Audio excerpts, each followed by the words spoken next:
Hello and welcome to your civics class, your SST, my dear students.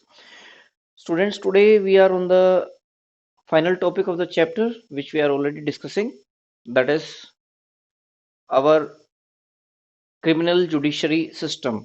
Means how does we proceed as per Indian judiciary system in the criminal cases. Okay, so we are almost on the wind up of the chapter. Today we will deal with this topic, what is a fair trial in this video. So before jumping over to the exactly what are the points related to the fair trial, let's have a quick recall of the case study which we have gone through in this chapter. The case of Shanti, the housemaid. What all happened with her? What were the procedures that were being involved? शांति वाले जो case था, court case, उसमें क्या क्या चीजें हुई थी और क्या क्या चीजें अगर ना होती तो केस किस तरह से डिविएट होता।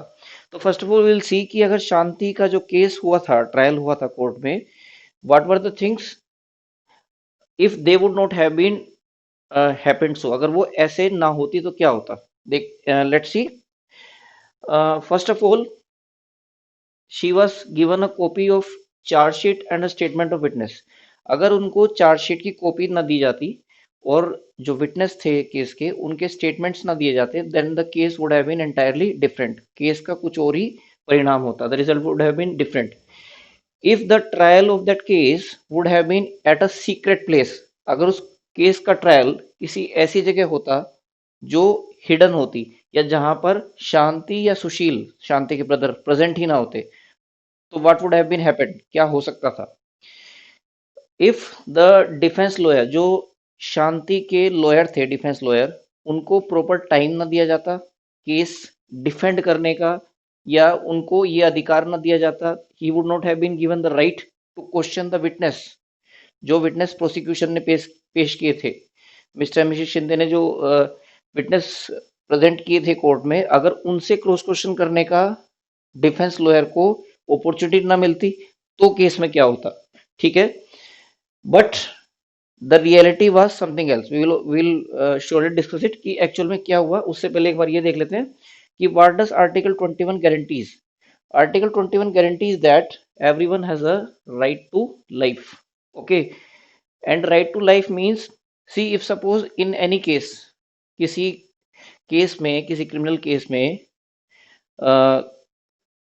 जो मेन पर्सन है जिसने क्राइम एक्चुअल में किया है, that have been announced a life imprisonment या death sentence.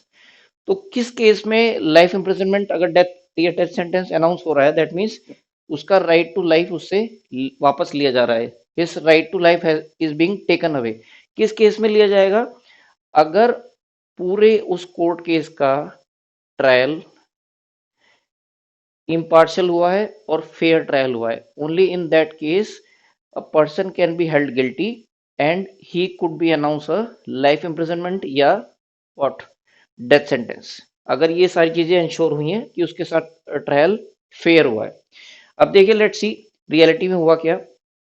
that maid Shanti was provided a copy of charge sheet. Okay, she was also provided the information of evidences कि क्या क्या evidences मिले, like money was received from a trunk, तो वो भी उसको बताया गया, she was informed.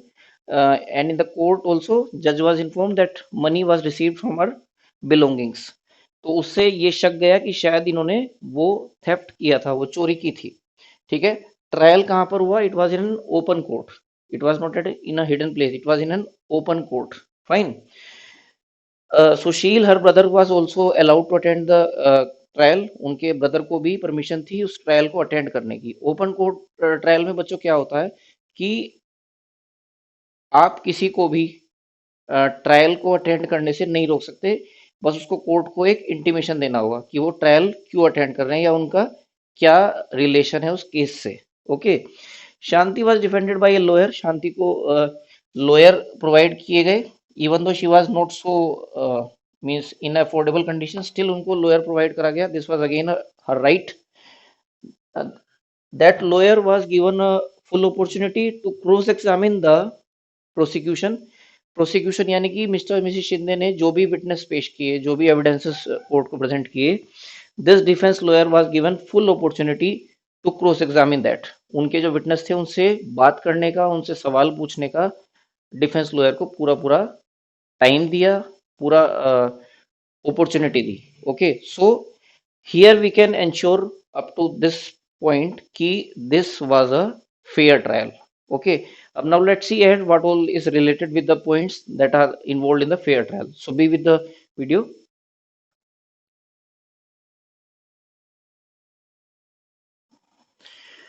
Dear students, let's see what all is left out in this fair trial point. One more thing was crucial in this case, that the judge that was there in the case of Shanti, he never presumed that Shanti was a culprit. Okay, initially judge presumed Shanti as an innocent. Okay, he never ever thought in his mind that she was a real culprit. Okay, prosecution was supposed to produce the strong evidences. Mr. and Mrs. Shinde was supposed to produce strong evidences, and they failed to do so. They were not able to produce very strong evidences which proves that Shanti was guilty. Prosecution यानी mister and Mrs Shinde को पूरा time दिया गया ऐसे गवाह, ऐसे सबूत पेश करने का जिससे ये 100% साबित होता हो कि शांति ने ही थेफ्ट किया है, लेकिन ऐसा वो नहीं कर पाए। दे वर नॉट सक्सेसफुल। जज ने जो भी केस का फैसला दिया, वट एवर द जज decided, he decided on the basis of evidences. Okay, उन्होंने सबूतों के बिहाफ पर जजमेंट दिया, and he was always impartial. उन्होंने कोई पार्शियलिटी नहीं की, ना मिस्टर मिसेस शिंदे के साथ, ना शांति के साथ में। Okay, and finally justice was awarded in this case. Okay, न्याय मिला शांति को। क्यों ये सब ऐसा क्यों हुआ, इस आधार पे क्यों चला? Because in India our constitution से the rule of law is first, it is supreme. Rule of law क्या कहता है? What does rule of law say? That everybody is equal in front of law, in front of constitution, whether he is of any class, any caste, any gender, any religion, any ideological differences, still उनको fair justice मिलेगा। They are equal in front of law, चाहे वो किसी भी cast से हो, किसी भी जेंडर से, किसी भी रिलीजन से, उनकी जो भी आइडियोलॉजी हो, but they everybody is equal in India before the rule of law. So that's it, my dear students, in this chapter. I hope you would have understood this chapter. That's it for the explanation. Thank you very much, and we will meet again soon with the new chapter. Thank you. Jai Hind.